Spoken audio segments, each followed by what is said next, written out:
Hi guys, welcome back to the kitchen. Today we're making a matcha cotton cheesecake. This is basically a Japanese cheesecake with a matcha twist to it. So let's get started.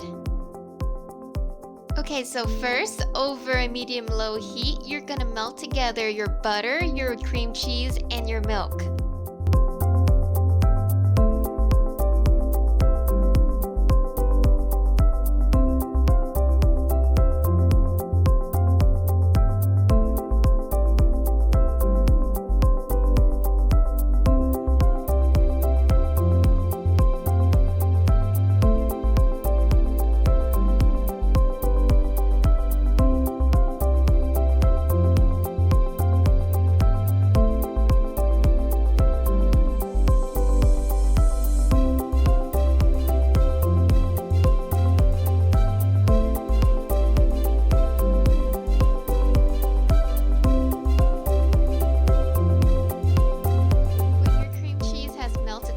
With your milk and butter, you're going to set it aside to cool while you beat up your egg whites.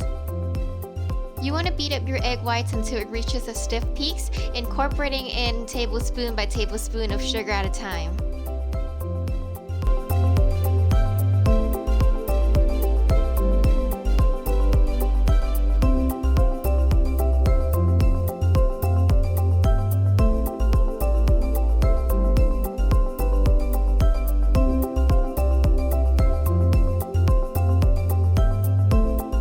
When you're done beating your egg whites, your cream cheese mixture should have cooled to room temperature by now.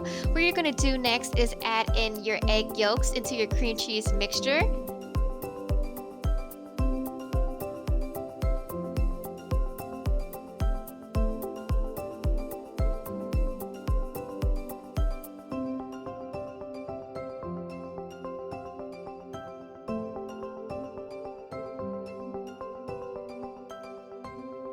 Next, you will sift in your cake flour, your cornstarch, and your matcha powder. This process will help your batter be smooth and lump-free.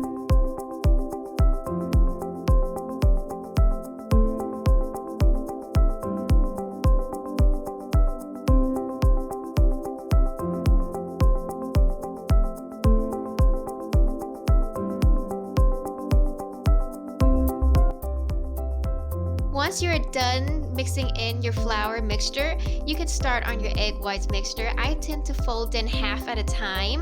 The egg whites will help your cheesecake become fluffy and it will rise without any help of baking powder, and it will create those soft and cotton-like layers in your cheesecake, hence the name cotton cheesecake.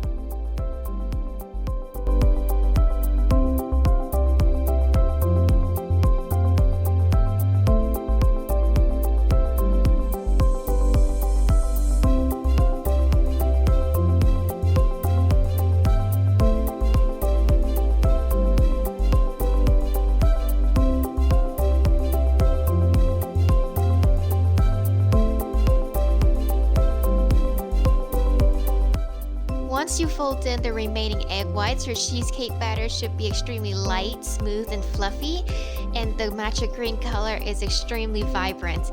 This is the time when you need to transfer it to your cake pan and start baking it.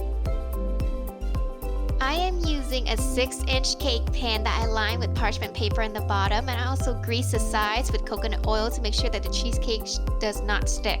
And if you guys have watched my original cotton cheesecake recipe, you guys should know that I only filled that batter recipe up to about 2/3 full of the cake pan, but for some reason the matcha cheesecake does not rise much, so I have to fill the batter up to about 3/4 of the cake pan full, so it will rise up to its proximity, and I baked it in this water bath. If you're baking a slightly darker cake pan, then you should bake it at 315 degrees for 1 hour and 10 minutes.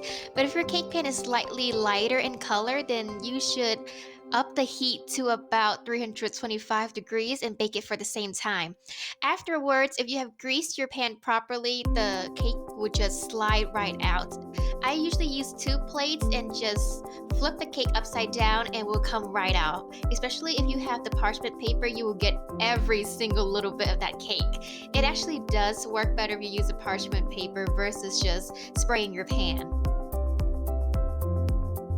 You can serve the cheesecake as is right now, but I want to cool it and then I want to top it off with some whipped cream and strawberries because I find that matcha and strawberries go along very well.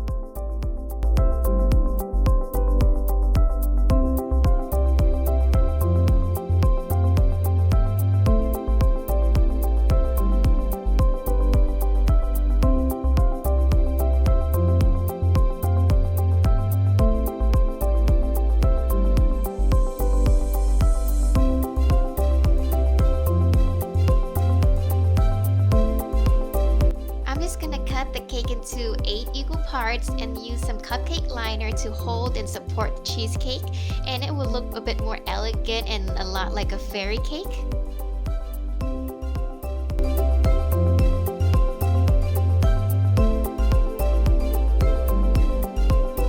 After you are done lining all of your cheesecake slices, I'm gonna use here a 1M star tip and some freshly whipped cream. I'm just gonna pipe a little rosette on top of each of the cheesecake slices.